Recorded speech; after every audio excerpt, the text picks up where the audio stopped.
Salam sahabat Kristus, kembali kita bertemu dalam program Saksi Hidup, yaitu yang bercerita mengenai orang-orang yang ditolong Tuhan dalam situasi yang penuh lembaga kelaman, situasi yang sulit, situasi yang tidak mungkin, tapi mengalami pertolongan Tuhan yang luar biasa. Dan kita semua adalah bagian dari saksi hidup terhadap apa yang Tuhan nyatakan bagi kehidupan setiap kita.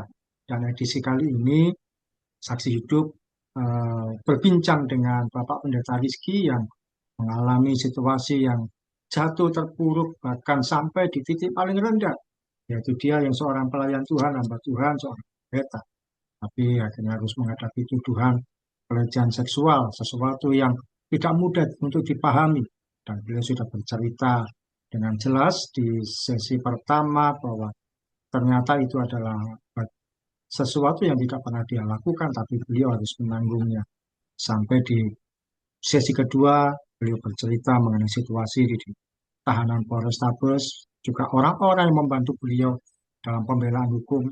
Dan di sesi ketiga ini adalah ketika dia sudah menjalani vonis hukuman dari hakim dan beliau harus mendekam di dalam tahanan di Medaeng, rutan Medaeng, yaitu rutan yang kalau orang mendengar namanya saja sudah gemetar, ketakutan dengan kata Medaeng.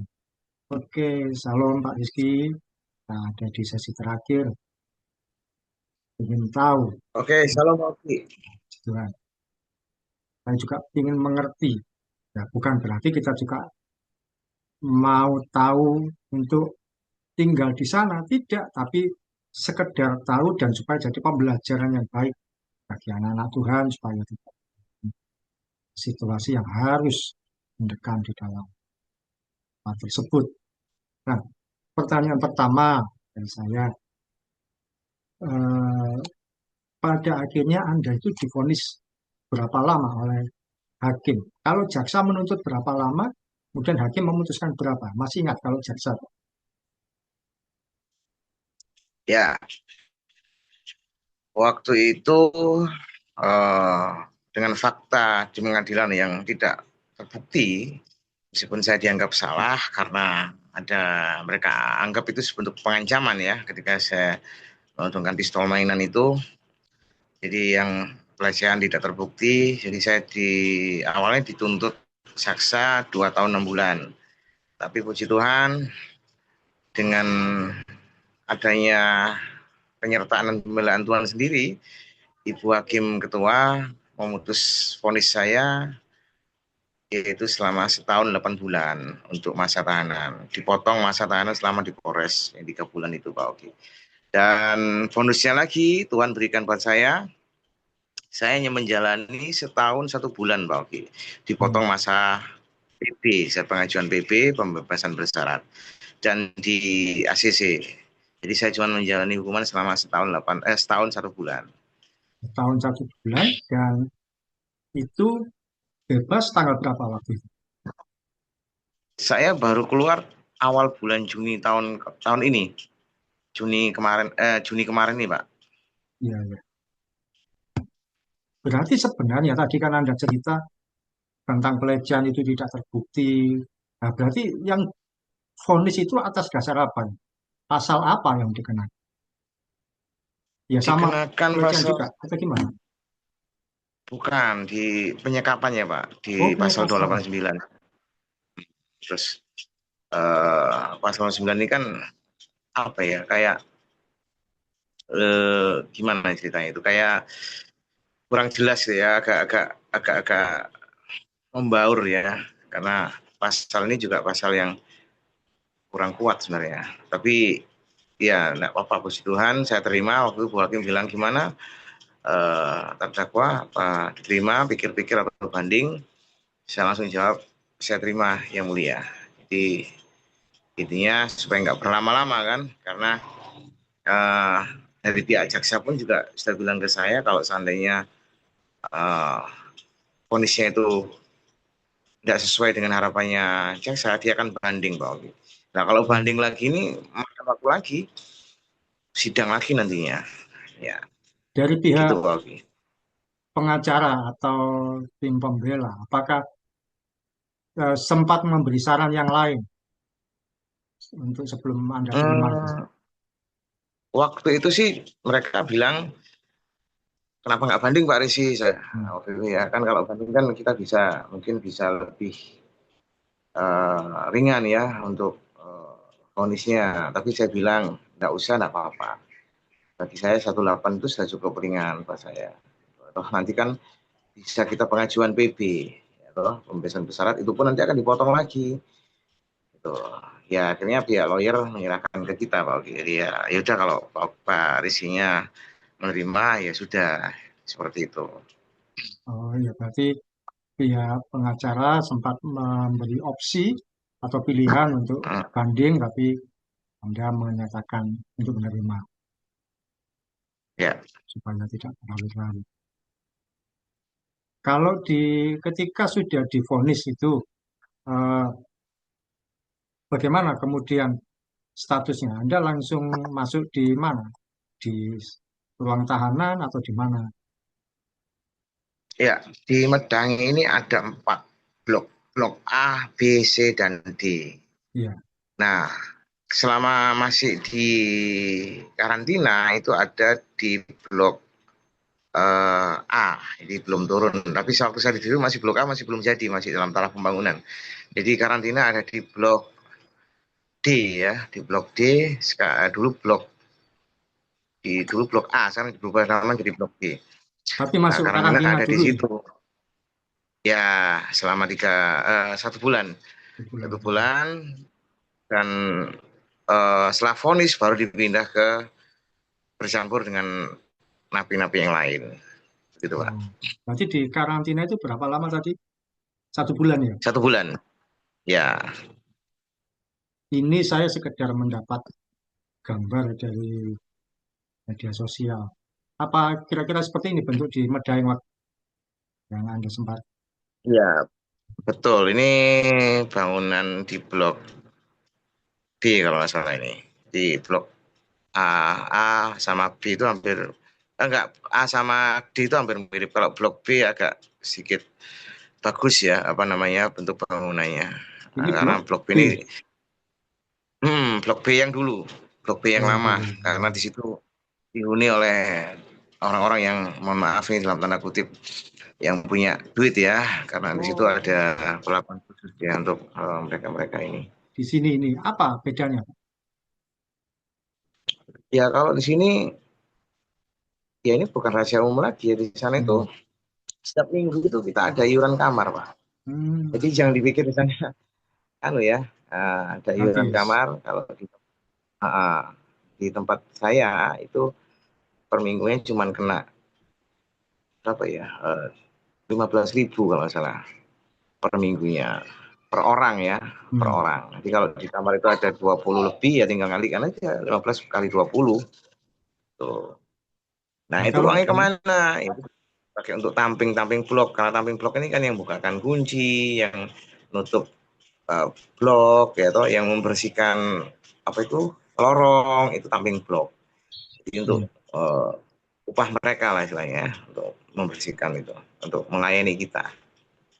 Nah, tadi Anda sempat berkata kalau di blok yang ini adalah orang-orang kaya. Apa ya fasilitasnya atau bedanya? Kamarnya lebih bagus Pak. Terus isinya nggak sefull kita. Mereka biasanya kalau satu kamar nggak lebih dari 10, paling cuma 8, 8 orang. Ada yang 10 sih, cuman itu jarang banget ya. Terus itu sih yang membedakan. Jadi kamarnya juga agak sedikit bagus ya selnya, bukan seperti kamu. Nah, saya juga dapat gambar seperti ini. Ini berarti di mana ini? Atau di luar atau di dalam, tapi untuk orang yang nggak berduit kah atau gimana? Ini Medaeng lama Pak, ini Oh, bangunan ini lama. udah yang Dulu lama. kan Medaeng lama, Oh, Medaeng lama ini modelnya kayak bangunan Belanda ya. Jadi aulanya itu jadi satu dengan tahanan kita, ini di aula waktu itu. oh ini di Jadi aulanya. kalau sudah nggak ada, ini sudah dibongkar jadi bangunan baru. Ya. Nah, ada satu lagi gambar yang saya mau tanyakan, yang saya mau konfirmasi mumpung bertemu Pak Rizky. Sebentar, tanya aja. Kalau gambar ini Pak, ini masih belum muncul. Nah, ini di Medaeng ini. Iya, ini juga masih bangunan lama, Pak. Itu masih bangunan lama.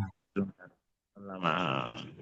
Dulu kita sampai ada blok F, Hmm. blok untuk anak-anak juga ada. Itu kan campur ya, laki-laki perempuan. Sekarang kan cuma laki-laki, yang perempuannya sekarang ada di Rutan Porong, nggak dicampur dengan Oh, kami. Jadi dulu bloknya banyak, Pak, sampai F kalau nggak salah ya. berarti kalau ada napi perempuan tidak lagi di Medaeng. Ya, dulu kalau di Medaeng di blok W kalau perempuan. Hmm. Sekarang sudah nggak ada blok W, dibongkar semua. Bongkar semua. Jadi sel baru. Hmm. Enggak juga. Ini Oh, baru ini sel sel baru. baru. Mm-mm. Di dalam ini kan fotonya tidak komplit. Kira-kira ini berapa Ah. orang, Pak, dalam sini? Dalam satu sel ini. Enggak mesti Pak. Kalau yang Karutan yang sekarang ini bagus, apa namanya? Hmm. Beliau yang kan tegas ya, disiplin, ya. Masalah pungli sekarang juga sudah diberantas sama beliau, ya. Terus juga kapasitas penghuninya juga diperhatikan sama beliau. Dulu itu kalau satu kamar gini Pak, dengan pimpinan yang lama sebelum Karutan yang baru, itu bisa sampai 40-an Pak. Sampai Sekarang empat. kan kapasitasnya kan cuman kalau saya lihat maksimal 25 Pak. Hmm. Mm. Dulu Nah, tuh sampai waktu itu, tidur tuh suka sedang, jadi tidur nggak bisa terlentang, harus miring tidurnya Pak. Ada yang gantian tidur kadang-kadang karena kapasitasnya nggak cukup. Jadi yang nggak tidur malam ya duduk gantian sama yang pagi digugah, ayo gantian aku tidur, yang jaga malam tidur pagi sampai sore, sampai eh, segitu. gantian tidur itu bagaimana maksudnya? Jadi ketika dia tidak tidur itu ngapain? Ya cuman duduk gitu aja Pak. Oh, duduk aja. Terus jam Duduk berapa? Terus cuman bangunin gantian gitu. Biasanya jam tengah malam gitu. paginya Oh, paginya. enggak, pagi jam 6 itu buka namanya. Ayo gantian aku yang tidur ya. Yang tidur nggak malam, paginya dia tidur sampai menjelang sore, menjelang malam itu dia tidur gantian seperti itu. Berarti ketika dia nggak tidur hanya duduk aja. Ya, Nah, kalau waktu itu Anda dalam satu ruangan berapa orang? 40 juga. enggak. Kalau saya ini kan sudah karutan yang baru ya Pak ya, dengan Oh pemimpin yang iya. baru sudah dirubah semua itu. Jadi sekarang kapasitas satu sel itu maksimal dihuni 25 orang, nggak boleh lebih. Terus kelebihannya ada ruangan lagi.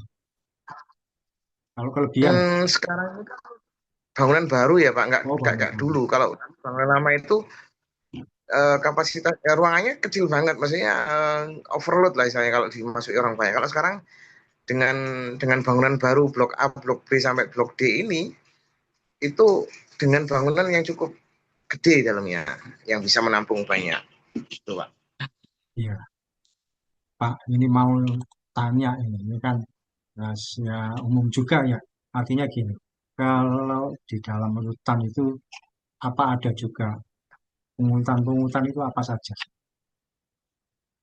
Atau ada? Ini Banyak. kalau sebelum adanya beliau yang sekarang, pemimpin yang baru ini, dulu banyak Pak, untuk turun blok itu harus bayar, ya kan? Hmm. Jumlahnya juga eh, ngeri-ngeri sedap ya.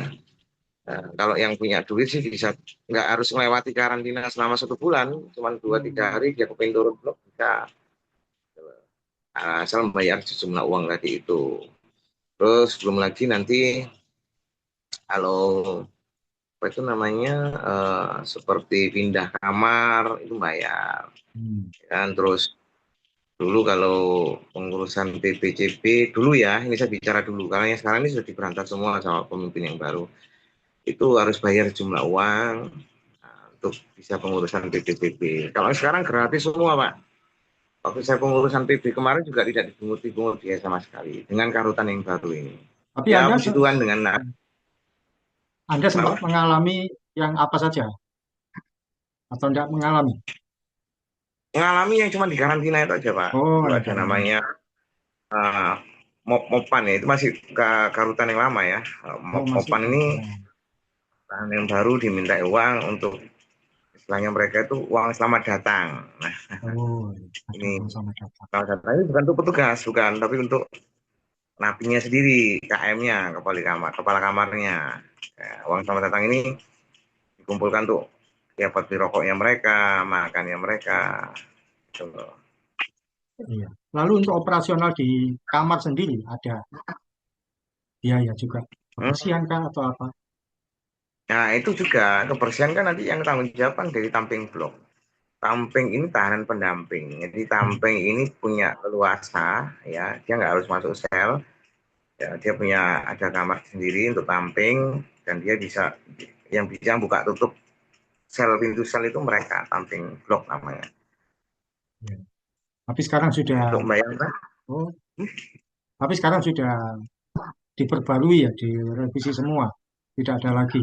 iya, Oh, iya. iya, dia bisa semua. Jadi peredaran narkoba juga sudah nggak ada, apa Hmm. namanya, pungli-pungli juga sudah hampir semua rata, nggak ada lagi pungli. Oh, Terus iya. untuk pengurusan CBP semua sekali gratiskan semua. Ya luar biasa lah kalau saya lihat gebrakan-gebrakan yang dari Karutan yang baru ini, yang penuh kedisiplinan kalau saya lihat ya. Ya puji Tuhan, saya bisa menikmati era yang beliau bahkan makanan cadung pun sekarang layak Pak. Dulu nggak layak sama sekali. Ah, Sekarang puji Tuhan layak lah. berhubung sempat menyinggung makanan. Nah, ini saya sempat bocoran gambar ini. Ah, ini apakah bentuk makanan yang Anda terima saat itu? Ini yang lama Pak. Oh, yang Ini lama. masih Karutan yang lama. Iya, Nah, Anda ngalami ini ini. ngalami waktu di Oh, karantina Pak. Jadi ngeri sekali ini baunya minta ampun Pak, nggak pernah cuci Pak ini. oh, Nah, waktu itu. Nah, kalau yang sekarang kotaknya juga baru, warnanya putih gitu. iya, iya. Jadi eh, Pak Karutan itu punya punya program setiap 2 minggu sekali atau 1 bulan sekali saya lupa. Itu mesti turun ke blok-blok yang Hmm, Karutan baru ini. Nanya, gimana makanannya? Layak nggak? Seperti itu dia ngecek langsung turun ke lapangan.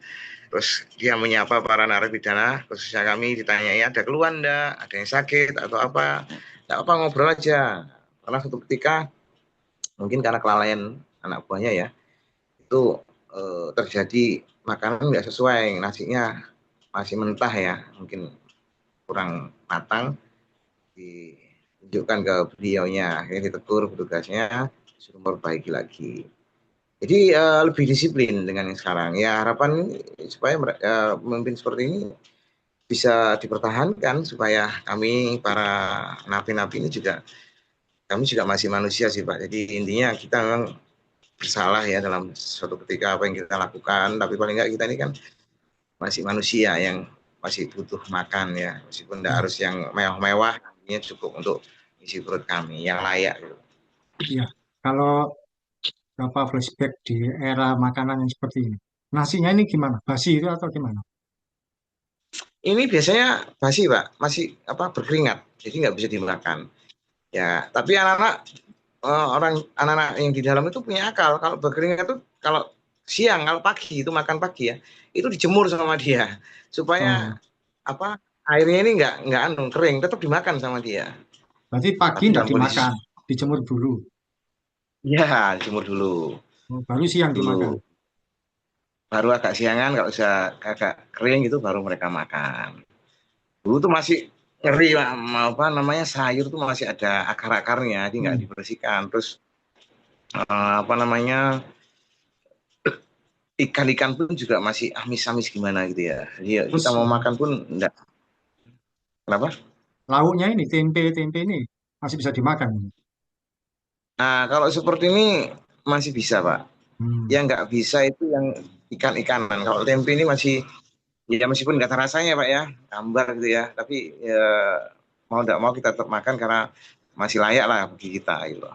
Kalau ikan, Tuh. basi. Ya itu yang kurang bersih kalau kita bilang itu amis banget gitu loh. Tapi dengan yang sekarang ini sudah berbeda sekali ya, jauh banget dengan kondisi yang dulu. makanan sangat diperhatikan sama Bapak Karutan yang sekarang ini. Nasi pun diceki semua, bahkan dia sempat memberikan tindakan tegas kalau ada yang bermain dalam berkata menjual-jual makanan dan sebagainya yang harusnya berikan gratis, ya itu sanksinya berat sekali gitu loh. Nah itu yang terobosan program yang Pak Karutan sekarang kasih ini, banyak pembaruan-pembaruan yang kita bisa merasakan khususnya para narapidana di rutan ini.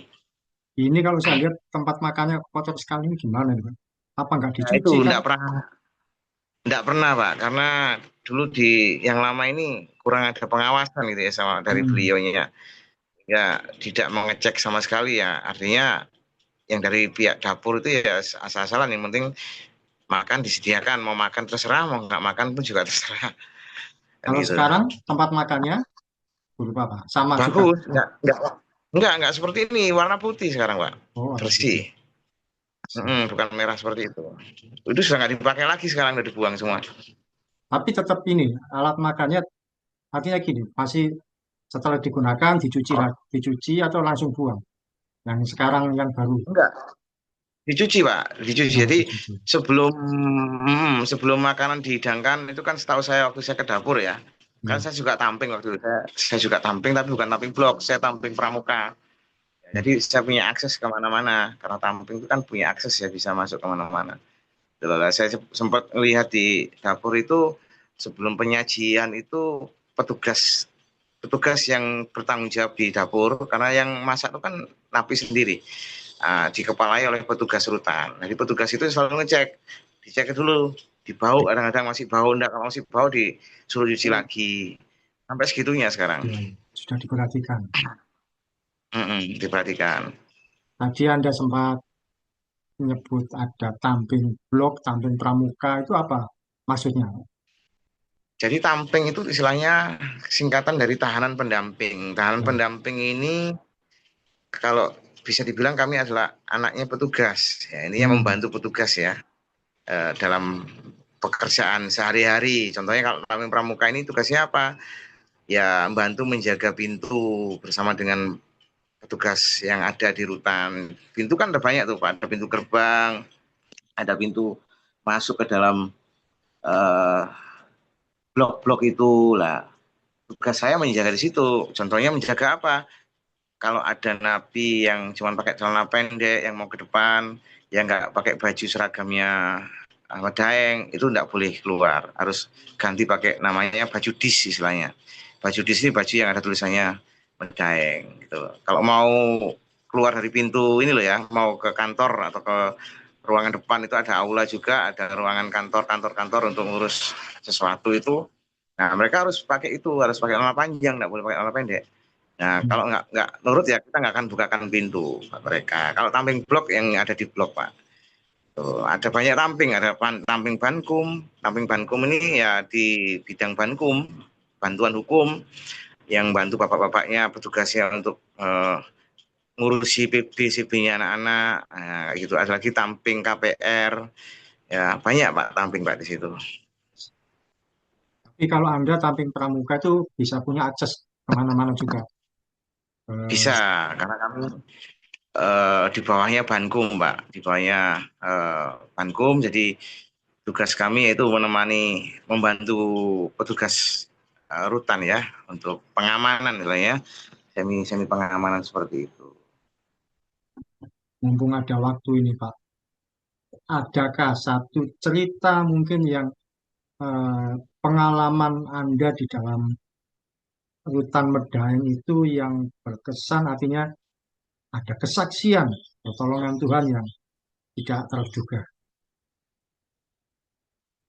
Banyak, Pak. Jadi ini yang saya Waduh, ceritakan dua dua hal. oh dua, silakan silakan. Yang pertama itu ketika saya baru turun dari karantina ya. Waktu itu masih peralihan dari karutan yang lama ke yang baru. Jadi yang baru masih belum datang, masih akan datang waktu itu. Nah, waktu itu kan nasinya masih cadungnya yang tidak layak itu ya. Hmm. Nah, jadi untuk beli nasi bungkus di sana mahal Pak, satu bungkusnya 20.000. Oh, nasi bungkus Ya kalau 20.000. Iya, kalau di luar kan cuman berapa sih, 7 ribuan ya kalau di warkop Ya. itu ya. Di sana 20 ribuan, Pak. Jadi eh, mahal banget ya kalau untuk kita ini. Nah, suatu ketika itu saya tuh pengen banget ya. Orang saya dulu nggak pernah suka sayur. Gitu. Kalau istri saya masak di rumah itu saya nggak pernah jamah namanya sayur, saya nggak suka. Tapi kalau itu semenjak saya di dalam, karena nggak ada lagi yang bisa dimakan ya. Kadang cuma makan nasi sama sayur, saya lahap habis.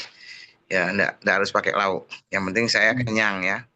Nah, suatu ketika itu saya kepingin banget untuk sayur lodeh gitu loh. Nah, saya sambil duduk waktu itu nggak keluar, saya dalam dalam ruangan sel itu ada KM-nya, ada beberapa teman di dalam. Saya tuh ngobrol sama Tuhan. Saya ini kayak orang gila ya. Teman-teman saya di dalam itu bilang, Pak Rizky kok ngomong-ngomong sendiri ya? Kok sering ngomong sendiri ya? Ya, saya ngomong itu saya ngobrol sama Tuhan. Waktu itu saya ngomong sama Tuhan, Tuhan, aku kok pingin banget ya, kepingin makan sayur lodeh, saya gitu kan. Saya cuman bergumam itu aja, hanya sekilas itu aja. Saya kepingin banget makan nasi lodeh, apa sayur lodeh. Eh, cuman hitungan berapa menit ya, nggak sampai 1 menit, tiba-tiba KM-nya, bahkan saya ngomong dalam hati itu Pak, saya nggak ngomong keras ya, saya ngomong dalam hati saya waktu itu, Tuhan aku kepingin sayur lodeh. Berapa menit kemudian KM-nya deketi saya, Pak Rizky kenapa diem aja, enggak apa-apa M, saya bilang, Pak Rizky sudah makan? Belum M. Kok ada sayur lodeh, mau tak? Hmm. Mau M. Jadi saya jawab mau itu ketika dikasih sambil makan itu saya nangis Pak. Wah. Gini, ini hanya sekedar sayur lodeh. Tapi Tuhan langsung jawab doa saya. Jadi saya makan sambil air mata netes. Tuhan terima kasih. Tuhan aku tidak minta yang lebih loh Tuhan. Aku cuma minta tapi kamu jawab. Hitungan menit Tuhan. Itu luar biasa. Sampai detik ini saya masih ingat peristiwa itu. Dan saya anggap bahwa inilah pernyataan Tuhan. Kenapa bisa terjadi seperti ini. Terus yang kedua Pak. Yang kedua itu saya pernah jatuh dalam kamar mandi. Waktu itu saya ada di blok B. Ya, saya pindah di blok B waktu itu.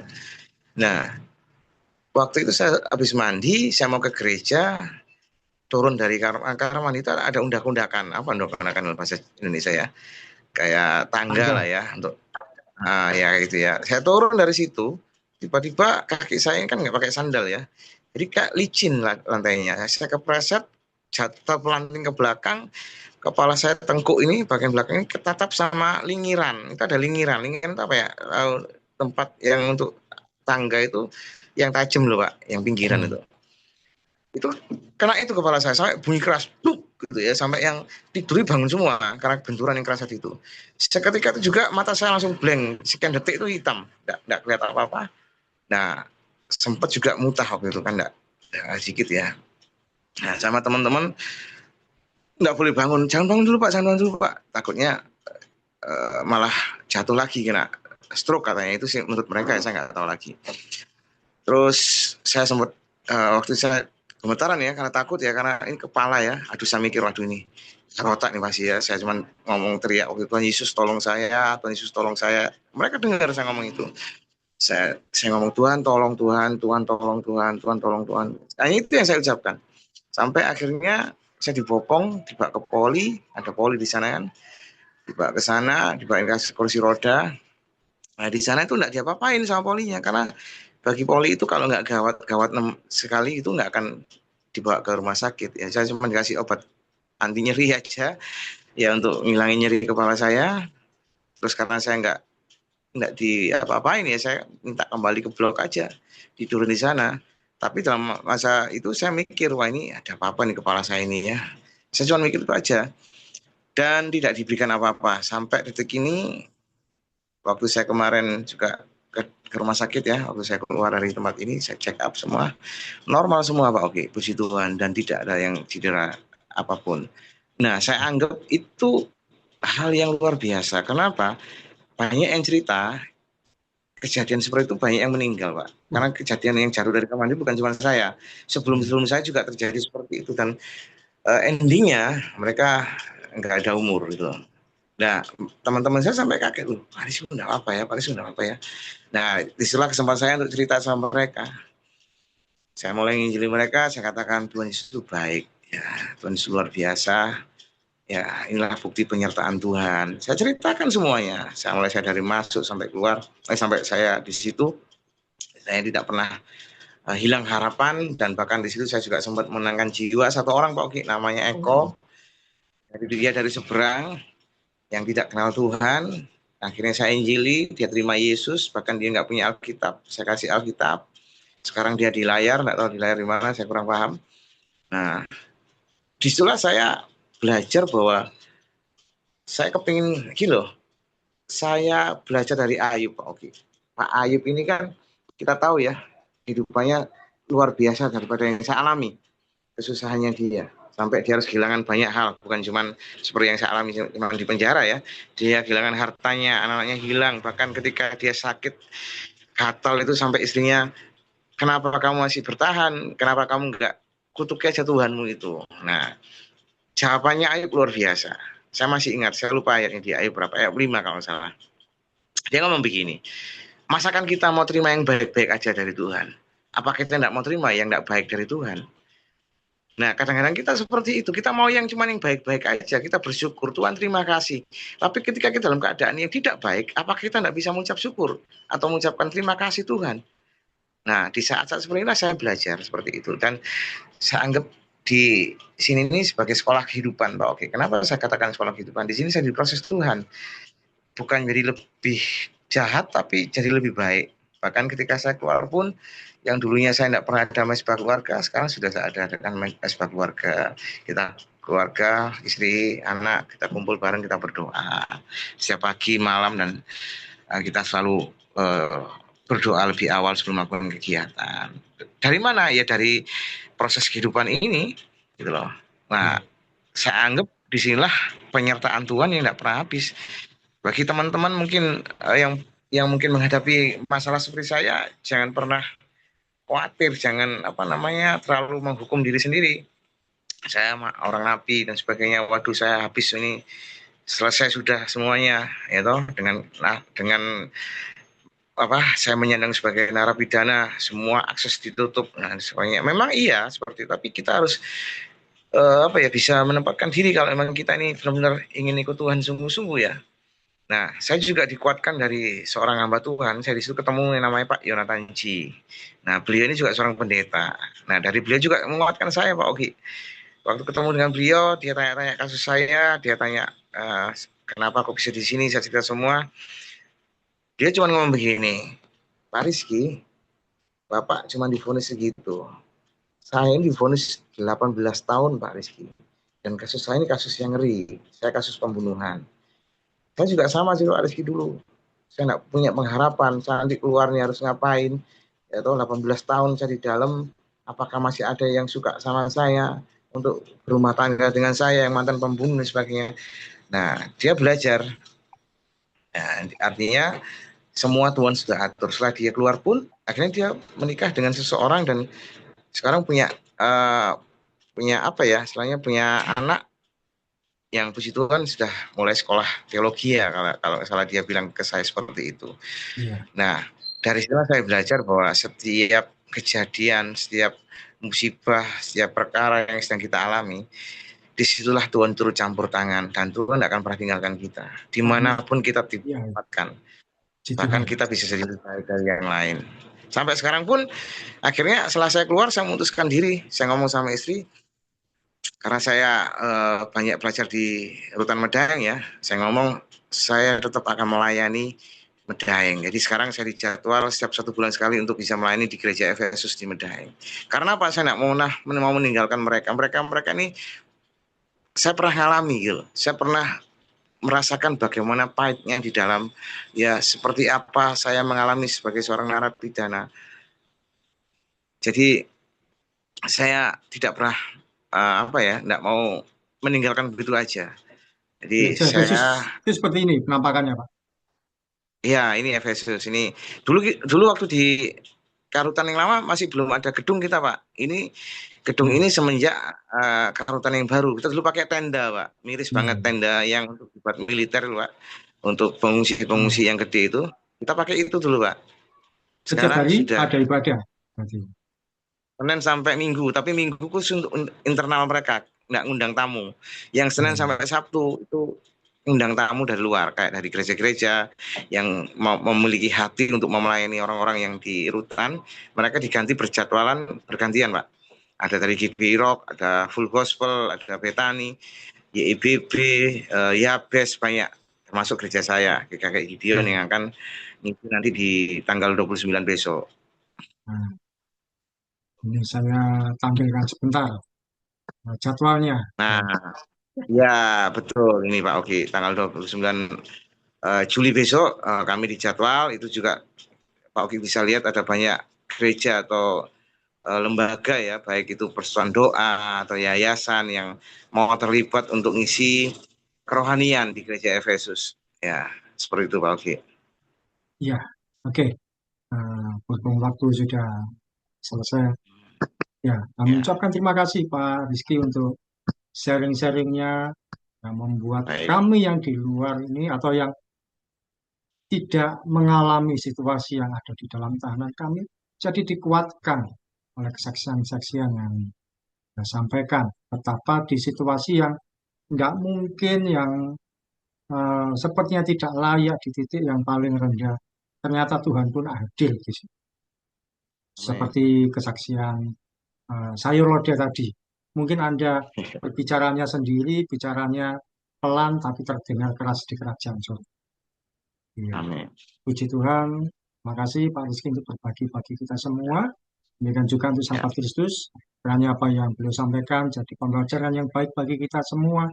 Artinya kita tidak perlu mengalami situasi yang sama, tapi percayalah di balik setiap kesulitan yang kita hadapi, apapun tidak harus kita mengalami proses dengan masuk ke dalam tahanan, apapun kesulitan yang kita hadapi, situasi apapun yang kita hadapi, percayalah Tuhan Yesus tidak pernah meninggalkan. Oke, Tuhan, makasih Pak Rizky. Ada kurang lebih 1 menit setengah, ada pesan sedikit atau kata-kata penguatan motivasi bisa disampaikan? oke. Jadi intinya buat pemirsa atau teman-teman yang menyaksikan podcast ini, saya cuma berpesan begini. Di dalam tempat sampah itu ada mutiara terpendam yang tidak banyak dilihat oleh orang. Yang bisa menemukan adalah seorang pemulung. Ya, begitu juga dengan Tuhan. Di dalam tempat yang paling hina, di situ Tuhan akan temukan mutiara-mutiara Tuhan.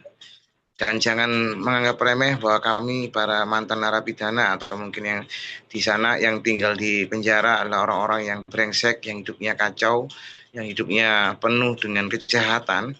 Tapi jangan salah, di situ ada hati Tuhan. Di mana hati Tuhan berada, disitulah Tuhan akan temukan mutiara-mutiaranya dia. Dan ingat, Tuhan datang ke dunia ini untuk mencari orang yang berdosa, saudara, bukan mencari orang yang benar. Jadi jangan melihat latar belakang mereka, jangan kucilkan mereka, justru dalam diri mereka lah Tuhan akan berkenan kalau mereka benar-benar sungguh bertobat. Jadi kenapa saya memilih pelayanan-pelayanan yang seperti ini, pelayan-pelayan yang tidak banyak diminati oleh banyak orang, karena sebelumnya saya juga dikenal sebagai pendeta gelandangan. Kenapa dikatakan pendeta gelandangan? Karena saya sering belusuan ke tempat-tempat yang tidak layak, kayak tempat sampah, pembuangan sampah, kuburan, makam, apa tempat pemulung berkumpul ya. Saya sering pelayan ke sana yang dimana tidak banyak diminati banyak orang.